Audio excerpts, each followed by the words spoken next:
Hola, ¿cómo están? Bueno, el motivo de este video es para hablar un poco de el marxismo y la literatura, la teoría literaria marxista. No solamente vamos a tocar la teoría literaria marxista, sino también la teoría lingüística marxista, la vamos a tocar también en algún aspecto, pero más que nada nos vamos a centralizar en la literatura.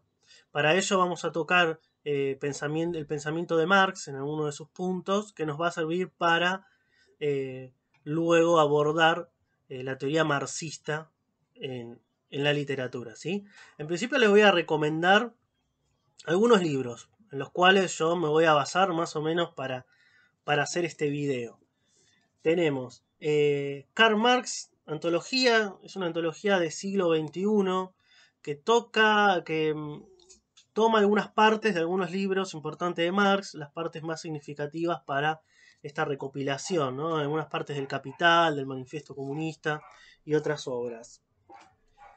Después tenemos escritos sobre literatura de Karl Marx y Friedrich Engels, muy recomendables, de editorial Coligüe. Si bien Marx y Engels no desarrollaron una teoría de la literatura específicamente, acá sí se puede mostrar ciertas visiones que ellos tenían sobre la literatura por medio de cartas y algunos escritos aislados, más que nada en la época de la juventud de Engels y de Marx.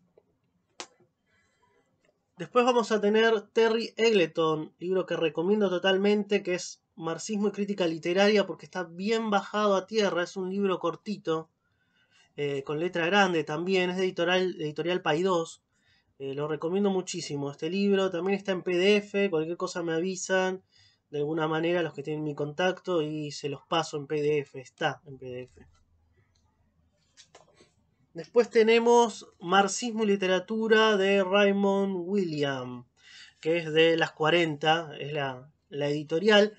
Esto es un libro más complejo ya, no lo recomiendo al principio, me parece que primero leer Terry Eggleton, leer marxismo un poco y después recién intentar abordar este libro. ¿Por qué hay que intentar? Porque es muy complejo. No es fácil este libro. Hace un abordaje a la cultura, a la literatura, al marxismo y es más complejo, ¿no? Es de la escuela de Birmingham. Raymond Williams, que son aquellos pensadores que empiezan a estudiar el marxismo o la cultura desde el marxismo, ¿sí? Hay varios. Muchos escritores muy interesantes con teorías interesantes. Después, algo que ustedes ya conocen, o muchos de ustedes ya conocen, que es La frontera del discurso de Mikhail Bakhtin. Importante porque Bakhtin es un lingüista marxista y quizá puedo nombrar en algún momento algún concepto de Bakhtin o de la lingüística de Bakhtin. Y agarrado eso también vamos con El marxismo y la filosofía del lenguaje de Vologinov. Vologinov pertenece al círculo de lingüística de Bakhtin. Entonces es un lingüista marxista muy interesante también el abordaje. Es un libro de 1929. Pero ya estuve tocando en lo que fue el video de Bakhtin, un poco profundizando de qué es el círculo de Bakhtin y demás. Vamos a partir entonces de la teoría de Marx. Y para ello les voy a leer una frasecita que a mí que me parece que es muy importante. Que es una frasecita que está en el libro Contribución a la crítica de la economía política de 1859. Es esta frasecita que dice, que es fundamental para entender el marxismo. Y quiero que ustedes la tengan siempre en mente para lo que se viene. Hasta la pueden anotar y escribir. Pues siempre el tema es relacionarlo con esto. No es la conciencia del hombre la que determina su ser. No es la conciencia del hombre la que determina su ser, sino, por el contrario, el ser social es lo que determina su conciencia. Vamos otra vez. No es la conciencia del hombre la que determina su ser, sino, por el contrario, el ser social es lo que determina su conciencia. Fundamental esta frase de Marx, porque lo que va a decir que es lo social es lo que determina de alguna manera al sujeto individual, ¿sí? Y ahora vamos a ver por qué. Partamos de que Marx estudia el funcionamiento del sistema capitalista. Marx escribe a mitad del siglo XIX. Él es un filósofo, un economista, uno de los reconocidos padres de la sociología también. Él estudió en las universidades alemanas, que en ese momento las universidades alemanas eran muy académicas y tomaban un montón de cuestiones.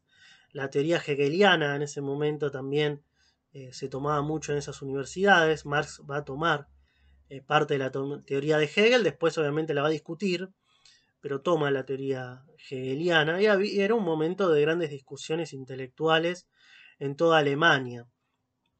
Él después va a conocer a Engels y se va a ir a Inglaterra y va a estudiar específicamente el funcionamiento del capitalismo en Inglaterra porque allí se estaban dando las revoluciones industriales en Inglaterra.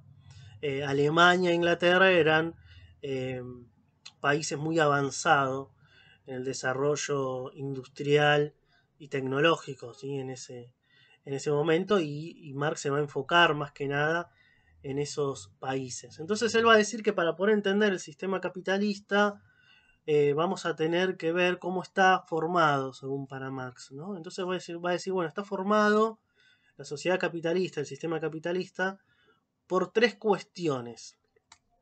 La primera de ellas va a ser la infraestructura, la segunda la estructura y tercero la superestructura, así las llama él, ¿no?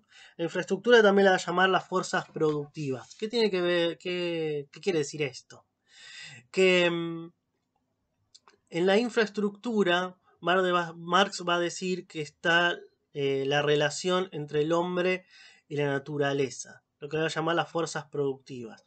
El hombre necesita o extrae de la naturaleza los recursos que necesita para poder sobrevivir o vivir.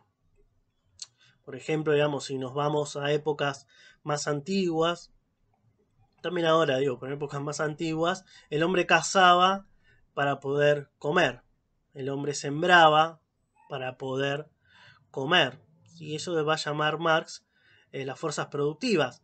Pero el tema es, bueno, ¿qué métodos, ¿no? Acá lo tenemos también en la fotocopia que yo les pasé, qué técnicas y herramientas desarrolla el hombre para extraer esa naturaleza? A eso se va a referir con fuerzas productivas. Las herramientas y las técnicas van a ir avanzando, desarrollándose a medida que pase la historia. Digo, no es lo mismo el sembrado y la caza que la producción industrial del siglo XIX.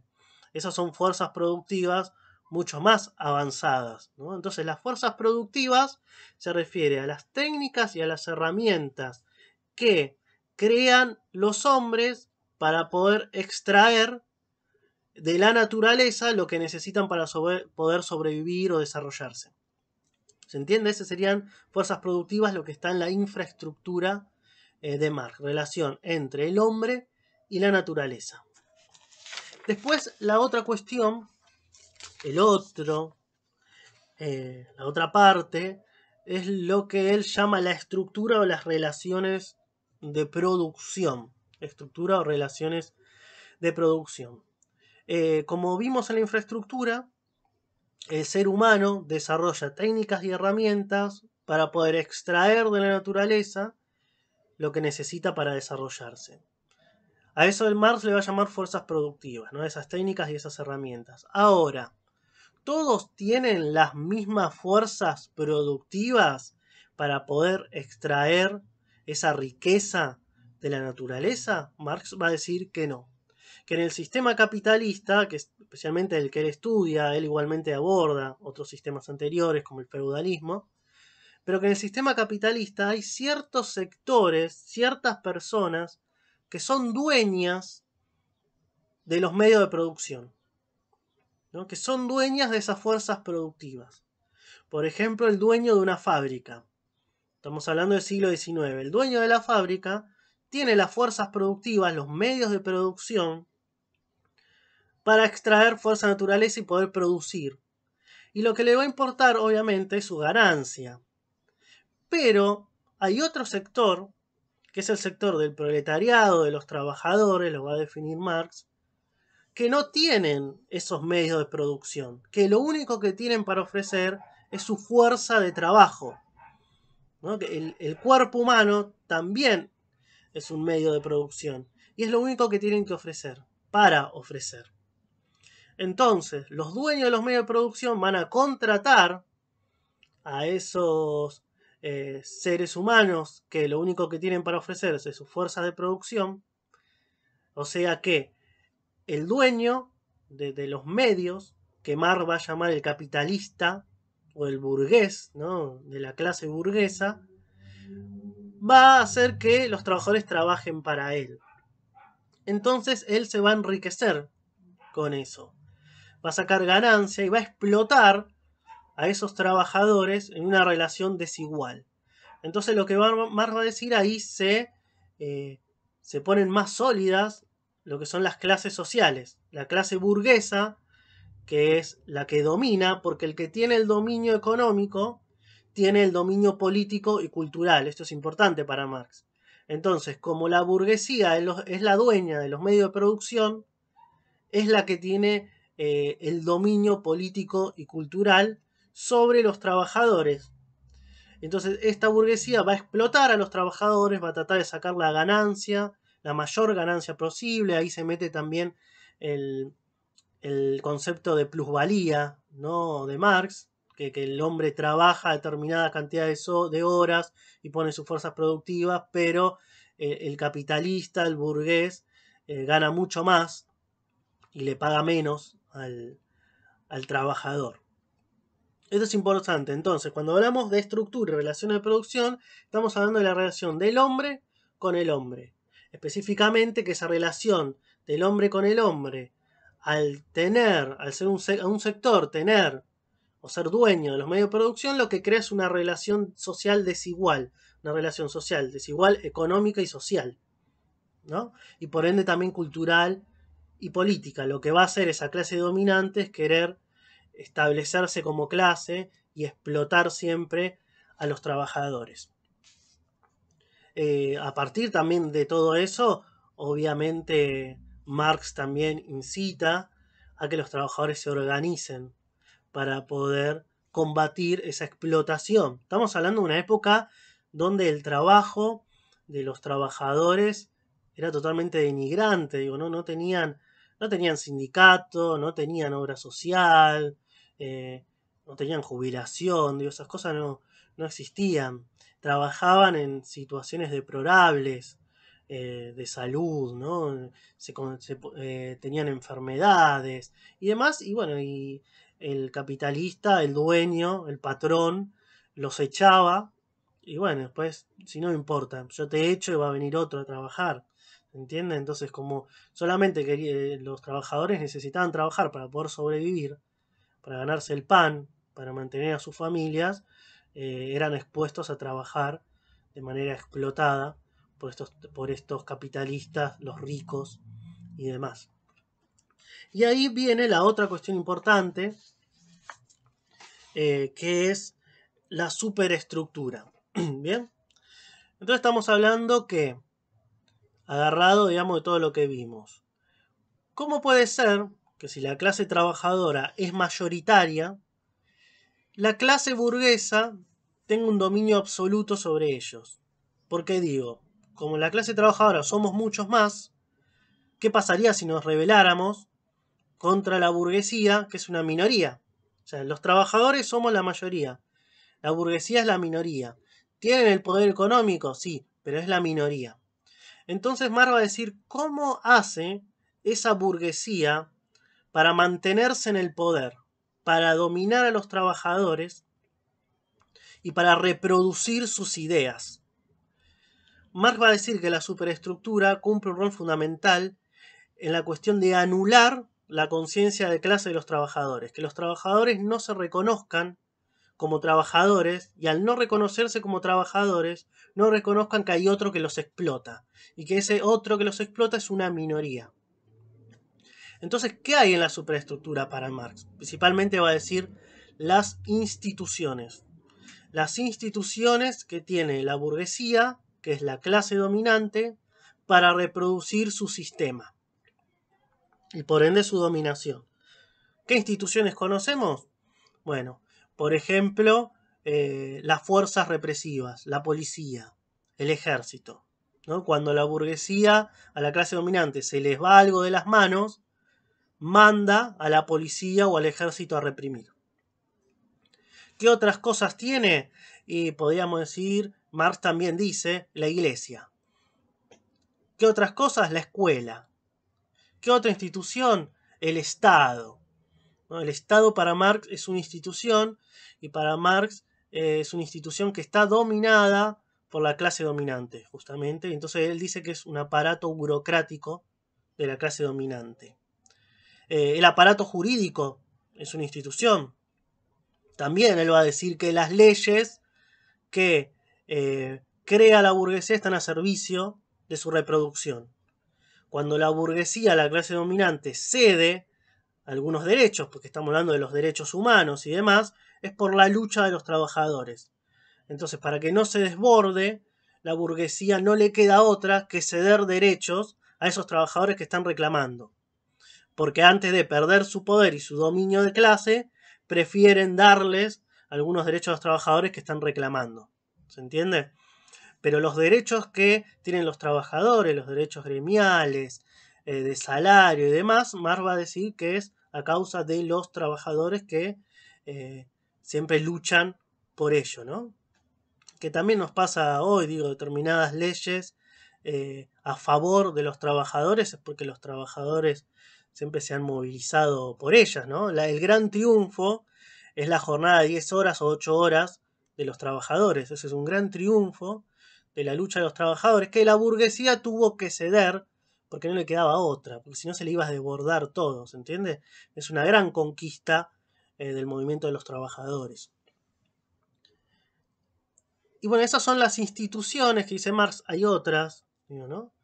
Las instituciones que dice Marx que sirven para reproducir el dominio de una clase sobre otra. También va a incluir en la superestructura otras cuestiones, como el arte. Y también, por ejemplo, nosotros podemos incluir la lengua. Esto es algo que Saussure lo dice, que la lengua es una institución. Y también lo va a decir Voloshinov. Va a tomar eso y va a decir que la lengua es una institución. Entonces, acá es lo importante. Marx va a decir también que en la superestructura se da la pelea ideológica. La ideología está en la superestructura. Y los trabajadores luchan en esa superestructura para poder cambiar la estructura y la estructura, las relaciones de clase. Porque al mismo tiempo que esa superestructura sirve para dominar a la clase de los trabajadores, Marx va a decir, bueno, esos trabajadores luchan dentro de la superestructura para poder cambiar las relaciones de producción, para poder cambiar la desigualdad entre ricos y pobres, entre clase burguesa y clase trabajadora. Luchan contra la clase burguesa. Entonces acá entra el tema del arte y el tema de la lengua. Dos cuestiones que voy a tocar porque la literatura la ponemos dentro del arte, ¿no? Y la lengua, digamos, como también estudio de la lingüística, importante. Entonces, una vez entendido esto, que igualmente yo se los pasé en un PDF y me parece que está bastante claro, pero me parecía que tenía que volver a tocarlo para que se entienda mejor, vamos a entender entonces qué rol cumple el arte, la literatura, para el marxismo, sabiendo que está dentro de una superestructura, ¿sí? Y que lo social siempre condiciona lo individual, y que en esa superestructura está la lucha ideológica para cambiar las relaciones de producción, para cambiar esa cuestión de clases sociales. Marx va a decir que lo que tienen que hacer los trabajadores es eliminar las clases sociales, porque mientras sigan, una de las bases del sistema capitalista es la existencia de las clases sociales. No hay sistema capitalista sin división de clases sociales. O sea, para que haya ricos tiene que haber pobres. Si hay pobres es porque hay ricos. La única forma de que no haya más pobres es eliminando la desigualdad de clase, que no haya más ricos, o sea, que no haya más pobres. ¿Se entiende? No eliminando en el sentido hay que matarlos, no, eso no. Digo, eliminar esa cuestión de que un grupo pequeño tiene los medios de producción. Entonces, si un grupo pequeño deja de tener los medios de producción, y esos medios de producción se socializan, ahí está cuando viene la cuestión de socialismo. Socialismo significa distribución de los medios de producción. Entonces no va a haber más un sector que, teniendo el poder económico minoritario, explote a otro sector. ¿Se entiende? Esto es para que quede claro y ahí vamos a avanzar. Bien, vamos a tratar de ser lo más sintético posible en este sentido. La literatura está dentro de la superestructura marxista. ¿Cómo podemos analizar la literatura? En principio, el marxismo, que estudia la literatura, que es posterior, digo, a Marx, va a decir que toda obra literaria es un producto social. Y al ser un producto social es el producto de una época determinada, tiene historicidad. El que escribe en determinado momento va, de alguna manera, representar cuestiones de la realidad, de esa época. Y todas las épocas para el marxismo están atravesadas por la lucha de clases sociales. O sea que esa obra literaria va a reflejar, por decir de alguna manera, siendo una representación de la realidad, va a reflejar algunas cuestiones de la desigualdad de clase o la lucha de clases, o por lo menos cómo funciona el sistema. Porque va a haber obras que denuncien el funcionamiento del sistema, consciente o inconscientemente, y va a haber obras que quizá sean más funcionales a ese sistema. Pero siempre en la obra literaria hay indicios que nos marca las relaciones de producción, el funcionamiento de las superestructuras, de las instituciones en determinada época. ¿Se entiende? Entonces, eso en principio para entender cómo ubicamos a la literatura. Ahí Walter Benjamin, que es un gran pensador, se va a hacer la pregunta: ¿cuál es la relación de la obra literaria dentro de las relaciones de producción de su época? ¿Sí? O sea, ¿cuál es la relación de la obra literaria con las relaciones de producción? Y el marxismo va a decir que siempre esa obra va a reflejar de alguna manera esas relaciones de producción. Esto es también fundamental. Ahora bien, como les dije antes, como en esta superestructura se da la lucha ideológica, por ejemplo, la escuela es una institución que crea una clase dominante, pero al mismo tiempo nosotros los docentes también somos actores políticos que luchamos por la transformación de la sociedad. Entonces también se dan resistencias y luchas dentro del sistema educativo, dentro de la escuela. También, por ejemplo, entonces se dan luchas en la literatura. La literatura es también un aspecto importante de la lucha ideológica, porque está parte de esta superestructura. Por ejemplo, los sindicatos también son instituciones, pero creadas por los trabajadores, ¿sí? A favor de los trabajadores, que también dan una lucha ideológica por los derechos laborales y demás. Bueno, la literatura también da una lucha ideológica porque es parte de la superestructura. Entonces vamos a tener escritores que también denuncien, como dije antes, el funcionamiento del sistema. Y hay otros escritores que van a ser más afines a ese sistema. Entonces, esto que quede claro, la literatura también es un ámbito de lucha ideológica para el marxismo.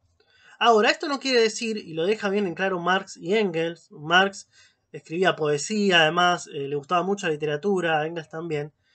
Ellos rechazan la literatura como mero panfleto político, ¿no? Ellos luchaban por la revolución socialista, los derechos de los trabajadores, pero ellos no creían que la literatura tenía que servir solamente como panfleto político, como un panfleto militante, porque le saca, en realidad, el espíritu de la literatura.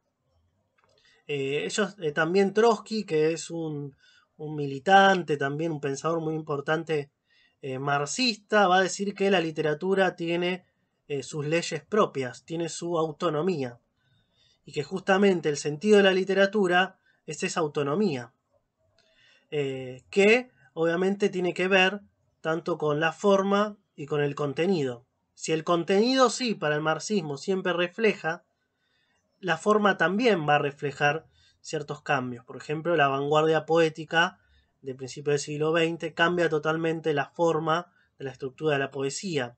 Esas formas también tienen que ver con los cambios y las luchas ideológicas. Cuando hablamos de ideología, no hablamos solamente de una cuestión de práctica política, sino hablamos de visión del mundo. ¿Se entiende? Ahí Walter Benjamin, nuevamente lo voy a retomar, uno de los pensadores de la escuela de Frankfurt en Alemania, va a decir también que uno de los grandes logros del arte revolucionarios es cambiar todo el tiempo, a partir de cambiar la forma, cambiar la perspectiva de cómo se ve el mundo. Y cambiando la perspectiva de cómo se ve el mundo por medio de la literatura, por ejemplo, podemos cambiar también cómo la gente ve el mundo en el cual lo rodea. ¿No? Esa visión del mundo, esa ideología, también puede influirse por el cambio de percepción que la literatura brinda al cambiar sus formas literarias. Esto es muy interesante en el marxismo, porque ahí Benjamin va a discutir con Lukács, que también es otro teórico muy importante del marxismo, ¿no? Donde en determinada época surge lo que se llama el realismo soviético, ¿no? Como que solamente tenía que, por ejemplo, cuando asume Stalin en Rusia, después de la Revolución Rusa, después que se muere Lenin, hacen totalmente una cuestión panfletaria en la literatura. Solamente se podía escribir literatura afín al gobierno stalinista, una cosa totalmente dictatorial. Entonces, muchos marxistas van a decir que en ningún momento Marx dice eso, que está yendo totalmente en contra de lo que decía Marx y Engels, porque Marx y Engels decía que la literatura tenía sus propias reglas, que tenía su autonomía, ¿no? Y que una literatura que sea panfletaria a ellos les parecía totalmente inútil. Les saca ese sentido al arte estético y demás que es propio de él, ¿no? O sea, Marx decía, mira, si me ofrecen una literatura que es solamente panfletaria de las ideas revolucionarias, y capaz que lo tiro. Por ejemplo, los escritores favoritos de Marx era Tolstoy. Y Tolstoy era un reaccionario total, digo, ¿no? Y a él le encantaba Tolstoy. Su escritor favorito era Shakespeare. Bueno, y ahí con Shakespeare es otra cosa, digamos, porque ahí muchas obras de Shakespeare se pueden analizar del marxismo, de la visión política, ¿no? Hay, hay muchas. Por ejemplo, Romeo y Julieta. ¿Es una historia sobre el amor? No, bueno, eso es un condimento más. Las obras de Shakespeare son políticas, tanto los dramas como las comedias. La historia profunda de Romeo y Julieta es el conflicto entre los Montesco y los Capuleto. Es un conflicto político, de poder económico también. Por eso, como Romeo pertenecía a una familia y Julieta a otro, y eran familias enfrentadas por un montón de situaciones, ¿entiendes? Es político. También el mercader de Venecia, un montón. Hamlet, digo, el tío que mata al hermano para quedarse con el poder. Cuando hablamos de poder, estamos hablando de poder político, también en monarquía. Son escritos totalmente políticos los de Shakespeare. Y bueno, no era casual que a Marx le gustara, era su escritor favorito. También le gustaba mucho Goethe, el de Fausto. Además era alemán, Goethe, había una gran discusión intelectual en el siglo XIX sobre esto, ¿no? Pero bueno, eso me parece que son los aspectos más importantes que tenemos que entender desde el marxismo y la obra literaria. El marxismo entonces estudia el contenido, porque ese contenido, al ser siempre producido, ¿no? La obra literaria es un producto social, entonces el contenido de esa obra literaria siempre refleja de algún modo, consciente o inconsciente, la realidad de las relaciones de producción, la desigualdad de clase, cómo funcionan también las instituciones en ese momento y demás. Entonces nos sirve para estudiar eso. Y también estudiar las formas, cómo las formas, como decía Walter Benjamin, rompen, renuevan las perspectivas de ver las cosas, las formas literarias, y eso contribuye revolucionariamente a también cambiar la perspectiva de las visiones ideológicas de los seres humanos, ¿no? De cómo vemos las cosas. Eso cambia la perspectiva. En eso se refiere Walter Benjamin. Es muy interesante esa teoría. Entonces el marxismo toma tanto la forma como el contenido. Por eso prioriza que la literatura tiene sus formas propias y sus leyes propias y que no puede estar atada solamente al contenido como un panfleto político. Total, tiene que estar las dos cosas. La forma y el contenido van de la mano en la literatura y tienen que ser analizadas como tal. Eso me parece muy importante y también para cerrar, después vamos a profundizar en las clases, es un tema que da para seguir hablando muchísimo, no lo voy a resumir en esta media hora.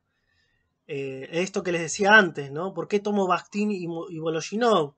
Porque ellos consideran, como también lo dice Saussure, y Saussure, bueno, no nombra ninguna teoría revolucionaria, nada por el estilo, no se denomina marxista, aunque sí toma cosas del valor de Marx, es muy interesante. Eh, Ellos van a decir que la lengua es una institución, porque la lengua también es una convención social, es una construcción social, que también puede reproducir ideología. Entonces, por eso es cuando Voloshinov habla del signo lingüístico como signo ideológico. El signo ideológico, al estar también a conformar la lengua y estar dentro de la superestructura marxista, también podemos decir que reproduce ideología, pero que también, al mismo tiempo que reproduce ideología, se puede tomar para poder luchar contra la ideología dominante y poder luchar para cambiar las relaciones de producción, la desigualdad de clases, que los trabajadores tienen que tomarlo para poder combatir. ¿Se entiende? Por eso es muy importante el tema del signo lingüístico y por qué la lengua es una institución. Es una institución porque es una convención social, es una construcción social que sirve para reproducir, pero también para luchar. Por eso yo rescato mucho este famoso debate ahora del lenguaje inclusivo, porque si en los movimientos feministas toman, digamos, diciendo que el lenguaje inclusivo sirve para incluir a todos. ¿Por qué? Porque la lengua, como la RAE nos dice y demás, tiene concepciones patriarcales en su armado. Y si nosotros tomamos la teoría marxista de que la lengua es una institución dentro de la superestructura, entonces los grupos feministas tienen totalmente razón. Por ejemplo, en este debate que el plural siempre es masculino, ¿no? Y otros debates que se pueden generar, esta cuestión del género, ¿no? De la palabra masculino, femenino. Vamos a estudiarlo, me parece que es muy interesante. Y si lo entendemos de la teoría de Marx y de la teoría de Bakhtin y Voloshinov, como signo ideológico, parte de una superestructura, podemos introducir el debate del lenguaje inclusivo desde ese lado, con muchos argumentos, y me parece que está muy bueno para pensarlo, ¿no? Me parece que esto es lo bueno del debate del lenguaje inclusivo, pensarlo. Como decía Saussure, la lengua es conservadora, no se va a cambiar de un día para el otro, pero me parece que establece un debate. Y ese debate me parece que está dentro de la superestructura marxista, si tomamos el pensamiento de Marx. Entonces es muy importante lo del signo lingüístico. ¿Por qué? Porque las palabras también que utiliza un escritor siempre denotan o connotan un pensamiento o una visión del mundo. Por ejemplo, la palabra subversivo es una palabra que está totalmente relacionada de la visión que tiene un grupo dictatorial sobre algunos grupos revolucionarios o que quieren cambiar la sociedad o que no son afín a los pensamientos de derecha que ellos tienen, ¿no? Entonces una persona que usa el término en vez de decir, bueno, los grupos guerrilleros o los grupos de los trabajadores organizados o revolucionarios, dice subversivos, es porque ahí su visión de ese signo lingüístico, palabra subversivo, tiene que ver también con su visión y su ideología sobre las cosas. ¿Se entiende? Entonces las palabras también ahí cumplen un rol fundamental en la visión del mundo. Nosotros pensamos a través de las palabras. Entonces esas palabras sí, efectivamente, aunque haya algunos que no estén de acuerdo, no les guste, reflejan ideología.